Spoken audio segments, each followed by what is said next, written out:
തൃശ്ശൂർ രാഗത്തിൽ ഈ വീഡിയോ എടുത്തിരിക്കുന്ന തിയേറ്റർ മാനേജ്മെന്റ് തന്നെയാണ്. കാരണം ഗേറ്റിന് പുറത്താണ് ജനങ്ങളുള്ളത്. ഗേറ്റിന് പുറത്ത് ഇങ്ങനെ ഗേറ്റ് പൂട്ടി നിർത്തി നിന്നാൽ മാത്രമാണ് ജനങ്ങൾ ഇവിടെ കൂട്ടം കൂടി നിൽക്കുകയുള്ളൂ. എന്നാൽ മാത്രമേ രാഗത്തിന് മുമ്പിൽ എപ്പോഴും തിരക്കാണ് എന്ന രീതിയിലുള്ള ഒരു മാർക്കറ്റിംഗ് അതായിരിക്കും ഇവർക്ക് വേണ്ടത്. ആ റോഡിലോ പോകുന്ന ബസ്സിലൂടെ പോകുന്ന എല്ലാവർക്കും മനസ്സിലാവും രാഗത്തിന്റെ മുമ്പിൽ എപ്പോഴും തിരക്കാണ്. അപ്പോൾ ഈ വീഡിയോ ശ്രദ്ധിക്കുക. ഗേറ്റ് തുറക്കുന്നു. ഗേറ്റ് തുറക്കുമ്പോൾ സ്വാഭാവികമായിട്ടും ഒരു തള്ളിക്കയറ്റം ഉണ്ടാവും. ഈ തള്ളിക്കയറ്റം ഉണ്ടായി കഴിഞ്ഞിട്ടുണ്ടെന്നുണ്ടെങ്കിൽ ഇങ്ങനെ ഓടി വരുന്ന ഈ ജനങ്ങൾ മുഴുവൻ ക്യൂവിലേക്കാണ് പോകുന്നത്. ഈ ക്യൂ നിൽക്കുന്ന സ്ഥലത്ത് ഒരു ലൈൻ മാത്രമായിട്ട് നിൽക്കാൻ പറ്റുന്ന ഒരു സ്ഥലമല്ല. ആളുകൾ ഇതുപോലെ ഇങ്ങനെ ഉന്തിത്തള്ളി അതും 2, 3 ലൈൻ എന്നുള്ള രീതിയിൽ ഒരു ക്യാവസാണ് അവിടെ ഉണ്ടാകുന്നത്. അപ്പോൾ ഇതെല്ലാം നടക്കുന്നത് 2025 ഓഗസ്റ്റിലാണ്. ഇത് നിങ്ങൾക്ക് കേരളത്തിൽ വേറെ ഒരു തിയേറ്ററിലും നിങ്ങൾക്ക് കാണാൻ പറ്റില്ല. ഇത് കാണണമെന്നുണ്ടെങ്കിൽ തൃശ്ശൂർ രാഗത്തിൽ തന്നെ വേണം. 4K അറ്റ്മോസ് എന്നാണ് ഇവർ പറയുന്നത്. പക്ഷേ ഈ സെറ്റപ്പ് അതായത് ഇങ്ങനെ ഓടി ബന്ധിക്കുന്ന സെറ്റപ്പിനാണെന്നുണ്ടെങ്കിൽ 4K അറ്റ്മോസിന്റെ ആവശ്യമില്ല. 2010, 2012 ആ ഒരു കാലഘട്ടങ്ങളിൽ അവസാനിച്ച പരിപാടിയാണ് ക്യൂ നിന്ന്, അതായത് ഒരുപാട് മണിക്കൂറോളം ക്യൂ നിന്ന് ടിക്കറ്റ് എടുക്കുക എന്നുള്ള പരിപാടി. അപ്പം അങ്ങനെ ഇപ്പോഴും പിന്തുടരുന്ന ഒരു തിയേറ്ററിന് എന്തിനാണ് ഈ 4K അറ്റ്മോസ് എന്നുള്ള ലേറ്റസ്റ്റ് ആയിട്ടുള്ള കാര്യം? നിങ്ങൾക്ക് ആ ലേറ്റസ്റ്റ് ആയിട്ടുള്ള സംഭവങ്ങളൊന്നും നിങ്ങൾ അർഹിക്കുന്നില്ല എന്നേ ഞാൻ പറയുന്നുള്ളൂ. നിങ്ങൾ പഴയ ഈസ്റ്റ് മാൻ കളറോ അല്ലെങ്കിൽ ആ ഒരു പെട്ടിയിൽ കൊണ്ടുവന്ന പരിപാടിയില്ല. അങ്ങനെയാണെന്നുണ്ടെങ്കിൽ ഒരു ഓട്ടോറിക്ഷയിൽ പെട്ടി വരുന്നു, ആ പെട്ടി വരുന്ന കണ്ട് ആർപ്പ് വിളിക്കുക, ആ ഒരു സംഭവം കൂടി തൃശ്ശൂരുകാർക്കും കൂടി ആ ഒരു സെറ്റപ്പും കൂടി ചെയ്തു കൊടുക്കണം എന്നാണ് എൻ്റെ അഭ്യർത്ഥന. കാരണം ടിക്കറ്റ് ബുക്കിംഗ് എന്നുള്ളൊരു പരിപാടി ഇപ്പോൾ എന്തോരം അഡ്വാൻസ്ഡ് ആയി. ഇപ്പോൾ ഞാൻ എൻ്റെ അനുഭവം പറയുകയാണെന്നുണ്ടെങ്കിൽ ചെറുപ്പത്തിൽ എറണാകുളത്താണ് പഠിച്ചുകൊണ്ട് ക്ലാസ് കട്ട് ചെയ്ത് ഒരുപാട് സിനിമകളിലേക്ക് പോയിട്ടുള്ളതാണ്. അപ്പോൾ ഈ ഫസ്റ്റ് ഡേ ഫസ്റ്റ് ഷോ സിനിമകൾ കണ്ടതിന് കയ്യും കണക്കുമില്ല. അപ്പോൾ ഈ തിയേറ്ററിൽ ആ തിയേറ്റർ ഇപ്പോൾ ഷേണായിസ് അല്ലെങ്കിൽ സരിത അല്ലെങ്കിൽ കവിത ഇങ്ങനെയുള്ള തിയേറ്ററുകളുണ്ട്. അതിനകത്ത് ഷേണായിസിൻ്റെ ആണെങ്കിലും ഈ സരിതയുടെ ആണെങ്കിലും ഈ ടിക്കറ്റ് കൗണ്ടർ എന്ന് പറയുന്ന ഒരു ഗുഹ പോലുള്ള ഒരു സംഭവമാണ്. അതിൻ്റെ അകത്തേക്ക് കയറി കഴിഞ്ഞിട്ടുണ്ടെന്നുണ്ടെങ്കിൽ പിന്നെ ചില സമയത്ത് ശ്വാസം മുട്ടുന്നതായിട്ട് നല്ല രീതിയിൽ ഫീൽ ചെയ്തിട്ടുണ്ട്. അപ്പോൾ ഈ സരിതയുടെയും പിന്നെ ഈ ഷെണായിസിൻ്റെയും അല്ലെങ്കിൽ കവിതയുടെയൊക്കെ ടിക്കറ്റ് കൗണ്ടറിൻ്റെ അകത്ത് കയറി കഴിഞ്ഞിട്ടുണ്ടെന്നുണ്ടെങ്കിൽ പിന്നെ പെട്ടു. നമുക്ക് പുറത്തേക്കോ അകത്തേക്കൊന്നും പോകാനില്ല. മണിക്കൂറുകളോളം അവിടെ വേർത്ത് കുളിച്ച് ഇങ്ങനെ വെയിറ്റ് ചെയ്തിരിക്കണം. കുറച്ച് കഴിയുമ്പോൾ തിയേറ്ററിൽ സിനിമ തുടങ്ങാൻ ഒരു 20 മിനിറ്റൊക്കെ ഉള്ളപ്പോഴാണ് ഈ ടിക്കറ്റ് കൊടുക്കുന്ന പരിപാടി ഉള്ളത്. അപ്പോൾ ഈ ടിക്കറ്റ് കൊടുക്കുന്ന സമയത്ത് പുറത്തുനിന്ന് അവിടെ നിന്ന് ഒരു ഉന്തലുണ്ടാവും, ഒരു തള്ളൽ. നമ്മുടെ തലയുടെ മുകളിൽ ഷോൾഡറിൻ്റെ മുകളിലൂടെയൊക്കെ ചവിട്ടിയിട്ടൊക്കെയാണ് ആൾക്കാർ പോകുന്നത്. അപ്പോൾ അതിനകത്ത് ബ്ലാക്ക് ടിക്കറ്റ് എടുക്കുന്ന ടീംസ് ഉണ്ടാവും, പിന്നെ കുറച്ച് കയ്യൂക്കുള്ളവൻ കാര്യക്കാരൻ, ആ ഒരു സംഭവമാണല്ലോ ഈ തിയേറ്ററിൽ ക്യൂ നിൽക്കുന്നതിൽ. അപ്പോൾ അവരുടെ ഇടയിലൊക്കെ നിന്ന് ഇങ്ങനെ ക്യൂവിൽ നിന്ന് ഇങ്ങനെ സിനിമ കാണുന്നു. അപ്പോൾ വേർത്ത് കുളിച്ച് ഈ ഷർട്ടൊക്കെ ഊരി പിഴിഞ്ഞ് തിയേറ്ററിൻ്റെ ഡോർ തുറക്കുമ്പോൾ ആ AC-യുടെ കാറ്റ് നമ്മുടെ മുഖത്തേക്ക് അങ്ങ് അടിക്കും.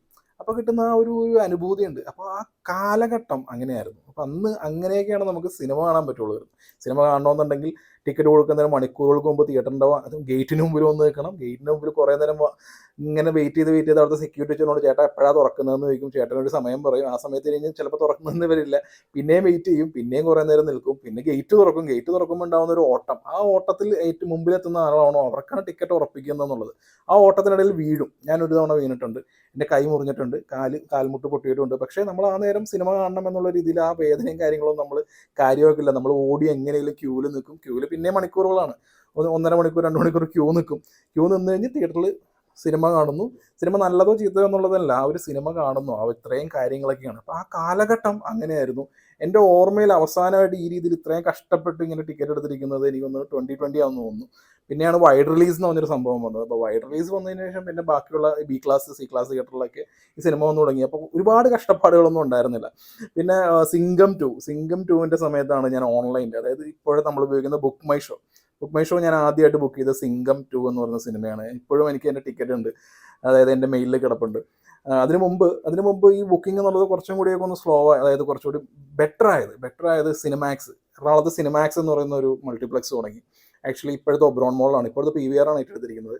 ഈ സിനിമാക്സിലെ രീതി എങ്ങനെയാണെന്ന് വെച്ചിട്ടുണ്ടെങ്കിൽ സിനിമാക്സിൻ്റെ ഒരു ലാൻഡ് ലൈൻ നമ്പറുണ്ട്. ആ ലാൻഡ് ലൈൻ നമ്പറിൽ വിളിച്ച് കഴിഞ്ഞിട്ടുണ്ടെങ്കിൽ അവർ നമുക്കൊരു കോഡ് പറഞ്ഞു തരും. അപ്പോൾ ഈ കോഡ് 013 അങ്ങനെ എന്തെങ്കിലും ഒരു കോഡൊക്കെ ആയിരിക്കും. ആ കോഡ് നമ്മൾ അവിടെ ചെല്ലുക, തിയേറ്ററിൽ ചെല്ലുക, ഷോയ്ക്ക് ഒരു 3/4 മണിക്കൂർ മുമ്പ് വരെ ചെല്ലുക. അരമണിക്കൂർ മുമ്പ് വരെ നമ്മൾ ചെന്ന് ആ കോഡ് പറഞ്ഞു കഴിഞ്ഞിട്ടുണ്ടെങ്കിൽ എത്ര ടിക്കറ്റ് ആണോ എന്നുള്ളത് നമുക്ക് കിട്ടും. അങ്ങനെ നമുക്ക് സിനിമ കാണാം. അപ്പോൾ ആ സമയത്തൊക്കെ എളുപ്പമായിരുന്നു. പിന്നീടാണ് ഈ പറഞ്ഞ ബുക്ക് മൈ ഷോ വന്നത്.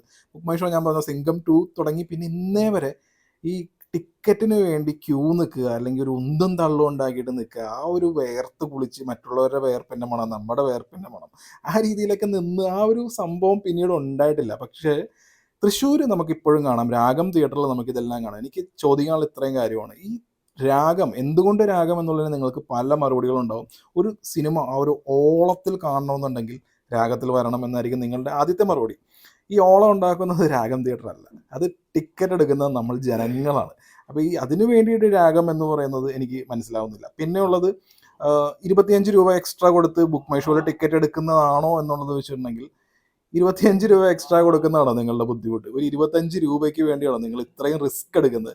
ആ ഗേറ്റ് തുറക്കുന്ന വീഡിയോ കൊണ്ട് ആ ഗേറ്റ് തുറക്കുന്ന ഉന്തും തള്ളലും പെട്ടെന്ന് ഒരാൾ താഴേക്ക് വീണു, അയാളുടെ കയ്യോ കാലോ ഫ്രാക്ചറായി കഴിഞ്ഞിട്ടുണ്ടെന്നുണ്ടെങ്കിൽ അയാൾക്ക് ഉണ്ടാവുന്ന ആ ഒരു ജോലി ചെയ്യാൻ പറ്റാത്ത അവസ്ഥ, അല്ലെങ്കിൽ കുറേ നേരം വീട്ടിലുണ്ടാവുന്ന, അല്ലെങ്കിൽ ആശുപത്രിയുടെ ചെലവ്, ഇതാണോ നിങ്ങൾക്ക് വലുത്, അല്ലെങ്കിൽ 25 രൂപയാണോ വലുത്? എനിക്കിത് മനസ്സിലാവുന്നില്ല. ഇപ്പോഴും തൃശ്ശൂർ തുടങ്ങുന്നതാണ്. പിന്നെ ഞാൻ ഈ വീഡിയോയുടെ ആദ്യം പറഞ്ഞതുപോലെ തന്നെ ഈ ക്രിയേറ്റ് ചെയ്യുന്നത് ഈ ഒരു തിരക്ക്, ഞങ്ങളുടെ തിയേറ്ററിൽ ഇങ്ങനെയാണ് എന്നുള്ളൊരു മാർക്കറ്റിംഗ്, അതിന് വേണ്ടി രാഗം എന്നൊരു തിയേറ്റർ മാനേജ്മെൻറ്റ് ചെയ്യുന്ന വീഡിയോസാണ് അതെല്ലാം. കാരണം കൂലി ടിക്കറ്റിങ്ങിന് വേണ്ടിയിട്ട്, അതായത് ഇപ്പോൾ സൺ പിക്ചേഴ്സ് വരെ ഷെയർ ചെയ്തിട്ടുണ്ട് ഈ വീഡിയോ. ആ വീഡിയോയുടെ താഴെ വന്ന കമൻറ്റ് നിങ്ങൾ ശ്രദ്ധിച്ചോ?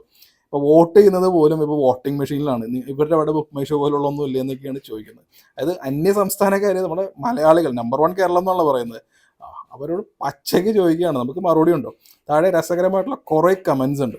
അപ്പോൾ ഇപ്പോഴും ഇതുപോലെ ഇങ്ങനെ ക്യൂ നിന്ന് കാണുന്നതിൻ്റെ ആ ഒരു, എനിക്കതിന് ഉത്തരം കിട്ടുന്നില്ല. നിങ്ങൾ എന്തുകൊണ്ട് ഇത്രയും സമയം, നിങ്ങൾക്ക് സമയത്തിനൊന്നും ഒരു വിലയില്ലേ? അതെനിക്ക് മനസ്സിലാവാത്തത്. കാരണം ഈ ടിക്കറ്റ് എടുക്കാൻ വേണ്ടി, അതായത് ബുക്കിങ്ങിന്, റിസർവേഷന് വേണ്ടി ആദ്യം വരിക, അത് കഴിഞ്ഞിട്ട് വീണ്ടും സിനിമ തുടങ്ങുന്ന സമയമാകുമ്പോൾ വീണ്ടും അവിടേക്ക് എത്തണ്ടേ? ഞാൻ അവസാന രാഗത്ത് പോയപ്പോൾ നമ്മൾ ഓൺലൈനിൽ ബുക്ക് മൈ ഷോയിൽ ബുക്ക് ചെയ്യുന്ന ടിക്കറ്റ്, ആ ടിക്കറ്റ് നേരെ കാണിച്ചു, ഒരു സ്റ്റാഫിനെ കാണിച്ച് നമ്മൾ തിയേറ്ററിൻ്റെ അകത്തേക്ക് കിടക്കുന്ന രീതിയല്ല. അവിടെ ഒരു ടിക്കറ്റ് വെൻഡിങ് മെഷീൻ പോലത്തെ ഒരു സംഭവം ഉണ്ട്. അതിനകത്ത് നമ്മൾ QR കോഡോടെ കാണിച്ചു കഴിഞ്ഞിട്ടുണ്ടെങ്കിൽ ടിക്കറ്റ് പ്രിന്റ് വരും. ആ പ്രിന്റ് എടുത്തിട്ടാണ് നമ്മൾ അകത്തേക്ക് പോകുന്നത്.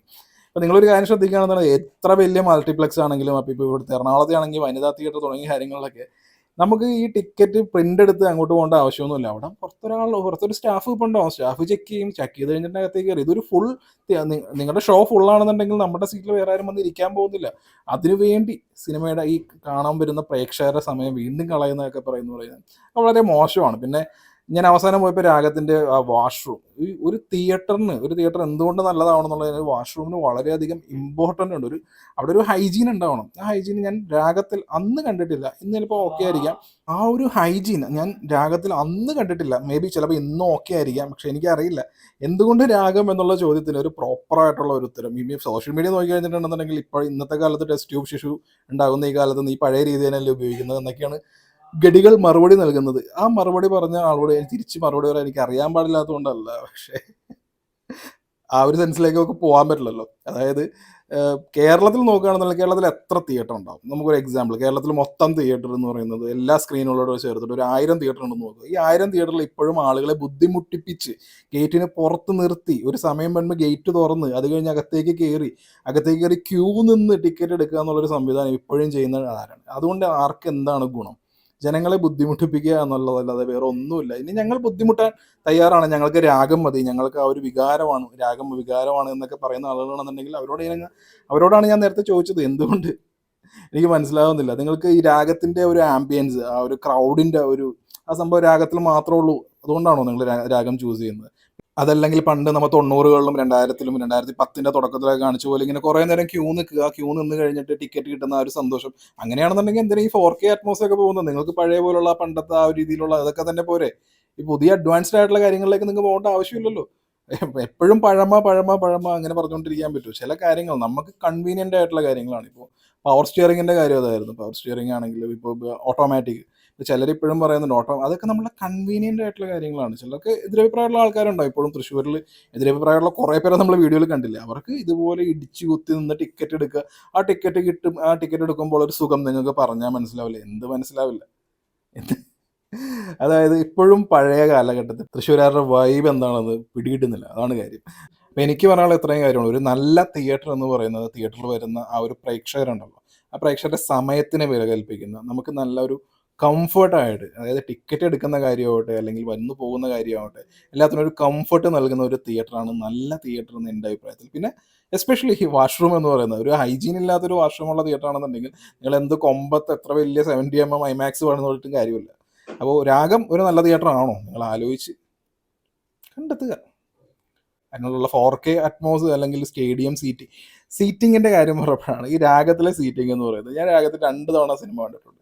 അപ്പോൾ 2 തവണ ഞാൻ പടം കണ്ടപ്പോഴും മുമ്പിലിരിക്കുന്ന ആൾ കുറച്ച് ഹൈറ്റുള്ള ആളാണെന്നുണ്ടെങ്കിൽ എനിക്ക് അയാളുടെ തലയാണ് എനിക്ക് കാണാൻ പറ്റുന്നത്. ആ രീതിയിലാണ്. ഇപ്പോൾ എൻ്റെ ഹൈറ്റ് എന്ന് പറയുന്നത് 5 അടി 10 ആണ്. 5 10 എനിക്ക് ഇത്രയും ബുദ്ധിമുട്ടുണ്ടെന്നുണ്ടെങ്കിൽ ബാക്കി എനിക്കറിയില്ല. അപ്പോൾ അതുകൊണ്ട് അവിടുത്തെ സീറ്റിംഗ് ബെസ്റ്റ് ആണ് എന്നൊന്നും എനിക്ക് അഭിപ്രായമില്ല. പക്ഷേ അവിടുത്തെ സ്ക്രീനിങ് നല്ലതായിരുന്നു. ഞാൻ അവിടുത്തെ സൗണ്ട് പ്രൊജക്ഷൻ അതൊക്കെ നല്ലതായിരുന്നു, ഗംഭീരമായിരുന്നു. പക്ഷേ അതല്ലല്ലോ കാര്യം. അവിടെ എത്തുന്ന പ്രേക്ഷകരുടെ ആ ഒരു കംഫർട്ട് അതല്ലേ കാര്യം. അങ്ങനെ നോക്കുകയാണെന്നുണ്ടെങ്കിൽ രാഗം ഒരു നല്ല തിയേറ്ററാണോ? ആലോചിച്ച് മറുപടി പറയുക.